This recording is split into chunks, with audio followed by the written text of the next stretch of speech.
2, 3, 4, 6, 1, 2, 3, 4, 7, 1, 2, 3, 4, 8, 1, 2, 3, 4, 9, 1, 2, 3, 4, 10, 1, 2, 3, 4, 11, 1, 2, 3, 4, 12. Baik, di sini sudah saya berikan sebanyak 12 kali per menit, dan setelah dilihat pengembangan dinding dada pasien sudah dapat bernafas kembali secara adekuat dengan pengembangan dinding dada sekitar 4 cm dan iramanya yang teratur.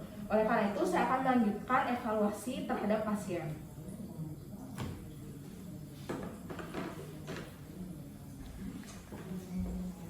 Baik, di sini saya akan mengevaluasi usaha nafas pasien, kemudian respiratory rate, dan juga saturasi oksigen. Dilihat dari pengembangan dinding dada pasien, di sini menunjukkan bahwa pasien sudah mampu kembali untuk bernafas secara adekuat. Oleh karena itu usaha nafasnya sudah kembali normal. Kemudian dari respiratory rate dapat diperhatikan sebanyak 1 menit itu terhitung 20 kali per menit. Kemudian dari saturasi oksigen di sini terbaca 96%, di mana ini menunjukkan saturasi oksigen yang normal. Oleh karena itu di sini dapat dikatakan bahwa pasien sudah mampu kembali bernafas secara adekuat. Di sini saya akan lanjutkan dengan melakukan evaluasi terhadap pasien. Adapun hal yang akan saya evaluasi yaitu usaha nafas, respiratory rate, dan saturasi oksigen. Nah, di sini untuk usaha nafas dapat dilihat dari pengembangan dinding dada pasien, di mana dapat dilihat bahwa dinding dada pasien sudah dapat kembali mengembang secara adekuat dengan pengembangan sekitar 4 cm dan irama yang teratur atau reguler. Kemudian dari respiratory rate, di sini setelah dihitung dalam waktu 1 menit itu didapatkan sekitar 20 kali per menit. Berarti dapat dikatakan respiratory rate-nya juga sudah kembali normal. Lalu dari saturasi oksigen di sini terlihat bahwa saturasinya adalah 96%, di mana ini menunjukkan saturasi oksigen yang normal. Oleh karena itu dapat dikatakan bahwa usaha nafas dari pasien sudah kembali normal atau kembali adekuat. Di sini saya juga perhatikan bahwa pada pasien sendiri sudah kembali dalam kondisi yang sadar. Untuk itu saya akan segera melanjutkan tindakan berikutnya, yakni pemasangan kanulasi vena perifer. Baik, kemudian saya akan melepaskan handscoon.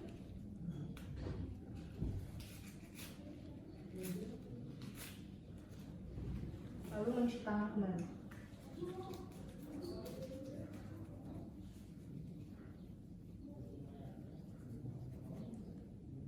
Baik, di sini saya akan melanjutkan tindakan berikutnya, yaitu pemasangan kanulasi vena perifer. Pertama-tama saya akan mengkonfirmasi kepada pasien terlebih dahulu terkait dengan beberapa hal. Baik, Adik, sebelumnya selamat pagi. Perkenalkan, saya Dr. Nita, salah satu dokter yang berjaga di UGD pada saat ini. Jadi di sini saya izin mengkonfirmasi beberapa hal nih, Dek. Jadi sebelumnya Adik atas nama Putra berusia 15 tahun baru saja terjatuh dari pohon kelapa setinggi 5 meter. Nah, di sini diketahui bahwa Adik jatuh pada posisi kepala hiperekstensi saat menyentuh tanah. Dan setelah dilarikan ke UGD, kemudian dilanjutkan dengan pemeriksaan pulmonary survey, didapatkan bahwa Adik itu tidak sadar dan juga pernafasannya terganggu serta ditemukan adanya perdarahan. Dan sebelumnya sudah diberikan penanganan untuk pemberian nafas bantuan dan saat ini Adik sudah kembali sadar. Dan untuk itu saya akan lanjutkan dengan tindakan berikutnya, yakni pemasangan kanulasi vena perifer. Nah, sebelumnya saya izin bertanya terlebih dahulu, Dek, apakah Adik ada riwayat alergi, Dek? Oke, tidak ada. Lalu apakah ada riwayat gangguan perdarahan? Oke, tidak ada juga nih. Baik, untuk itu saya akan segera melanjutkan untuk tindakan pemasangan kanulasi vena perifer atau infus. Nah, di sini tindakannya itu diindikasikan bahwa Adik mengalami kekurangan cairan tubuh. Dan untuk prosedurnya sendiri nantinya saya akan menusukkan kateter intravena ke dalam lumen vena yang sudah dipilih. Mungkin memang terasa sedikit tidak nyaman atau terasa sakit, namun hal ini sifatnya hanya sementara saja. Apakah Adik bersedia? Baik, Adik, terima kasih atas kesediaannya. Untuk itu Adik silakan berbaring dengan rileks dan saya akan mempersiapkan peralatannya terlebih dahulu. Baik, di sini saya akan mempersiapkan peralatannya. Adapun peralatan yang akan digunakan diantaranya adalah cairan infus, infus set, tourniquet, alcohol swab, plester, handscoon, avocat dengan kateter berukuran 22G, kemudian kasa steril yang sudah dibasahi dengan salin, bengkok, dan hand wrap. Baik, di sini saya akan memasangkan cairan infusnya terlebih dahulu dengan menghubungkannya ke infus set.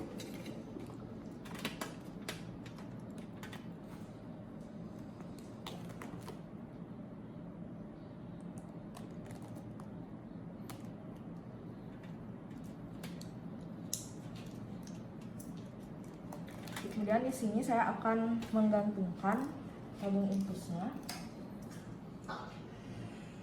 Dipastikan terlebih dahulu bahwa flapnya masih dalam kondisi yang tertutup. Nah, di sini kita akan mengisi tabung kecil berada di bagian bawah hingga terisi setengah bagiannya.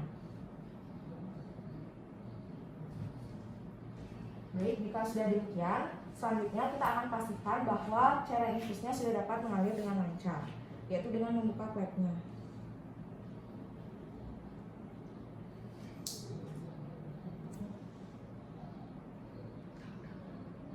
Baik, di sini infus sudah dapat mengalir dengan lancar. Kita tutup kembali flapnya. Baik, di sini saya akan mencuci tangan terlebih dahulu.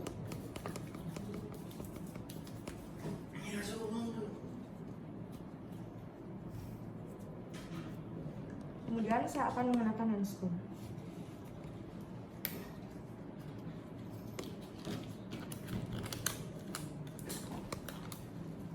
Baik, di sini saya akan memulai dengan mengidentifikasi vena terlebih dahulu. Adik, sebelumnya sehari-hari adik lebih dominan menggunakan tangan sebelah mana nih? Baik, tangan sebelah kiri. Jadi di sini saya akan memasangkan infusnya pada tangan adik di sebelah kanan nih. Jadi untuk itu saya akan mengidentifikasi venanya, di mana vena yang akan dipilih adalah vena yang letaknya lebih distal dengan bentuk yang lurus atau tidak bercabang. Nah, untuk memunculkan vena, saya akan memasangkan tourniquet di atas pergelangan pasien terlebih dahulu.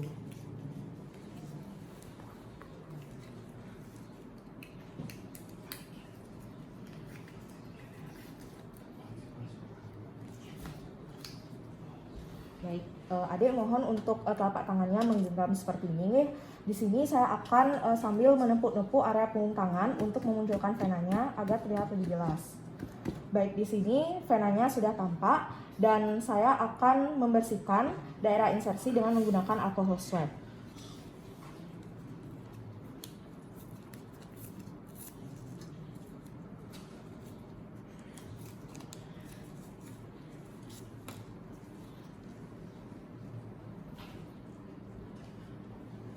Baik, selanjutnya saya akan menggenggam area di bawah tempat penusukan sambil ibu jari saya menstabilisasi vena yang sudah dipilih. Nah, di sini selanjutnya dapat diberikan krim anestesi lokal terlebih dahulu. Nah, di sini karena sudah diberikan krim anestesi lokal, maka saya akan lanjutkan dengan menusukkan kateter intravenanya. Jadi dipastikan terlebih dahulu bahwa bevel itu sudah menghadap ke atas. Dan untuk penusukannya itu saya akan lakukan pada posisi 45 derajat di atas permukaan kulit.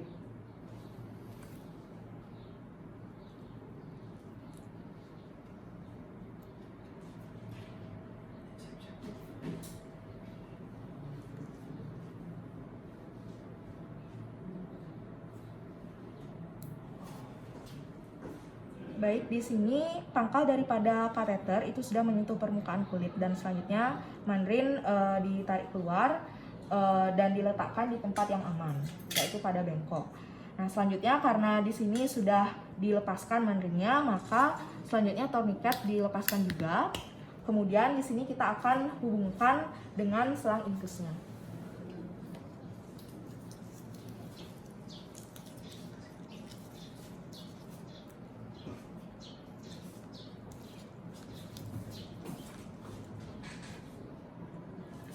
Baik, di sini karena sudah terhubung, maka berikutnya saya akan membersihkan terlebih dahulu daerah insersinya dengan menggunakan kasa steril yang sudah dibasahi dengan salin. Baik, berikutnya di sini saya akan lanjutkan dengan memfiksasi kateter dan juga selang infusnya.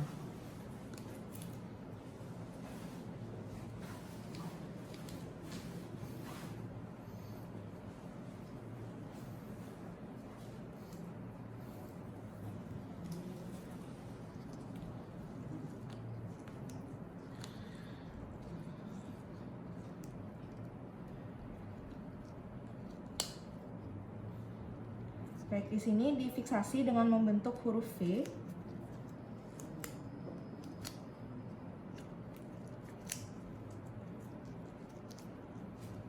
Baik, selanjutnya saya akan memfiksasi selang infusnya dengan cara yang sama.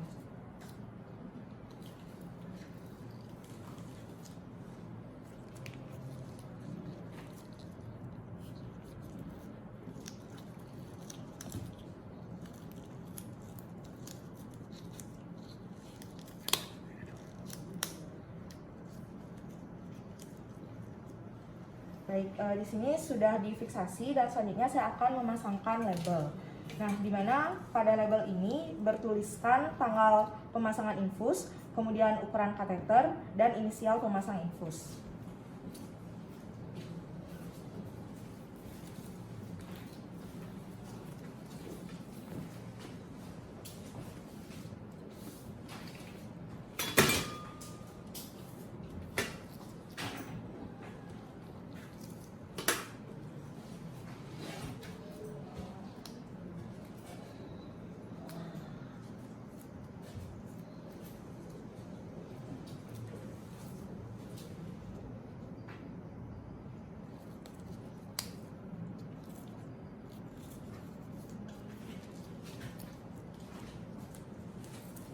Baik, di sini karena label sudah terpasang, berikutnya saya akan membuka klep infus terlebih dahulu agar cairan infusnya dapat mengalir. Baik, di sini saya juga ingin menyampaikan beberapa hal kepada adik. Jadi pada tangan kanan adik yang saat ini sedang dipasangkan infus, sebaiknya tidak digerak-gerakkan terlebih dahulu karena hal ini berisiko untuk menimbulkan infeksi peradangan ataupun kebocoran di daerah insersi. Jika hal-hal tersebut terjadi, silakan untuk menghubungi kami selaku petugas yang berjaga di sini. Sebelumnya apa ada yang ingin ditanyakan, Dek? Tidak ada. Baik, jika tidak, selanjutnya saya akan menuliskan status pasien pada rekam medis. Baik, di sini pada rekam medis saya akan menuliskan kembali tanggal pemasangan infus, kemudian ukuran kateter, inisial pemasang infus, lokasi insersi, toleransi pasien, dan toleransi pengobatan. Baik, jika sudah demikian, maka tindakan untuk pemasangan kanulasi vena perifer atau infus ini sudah selesai. Berikutnya saya akan merapikan alat-alat dan juga melakukan tindakan aseptik kembali.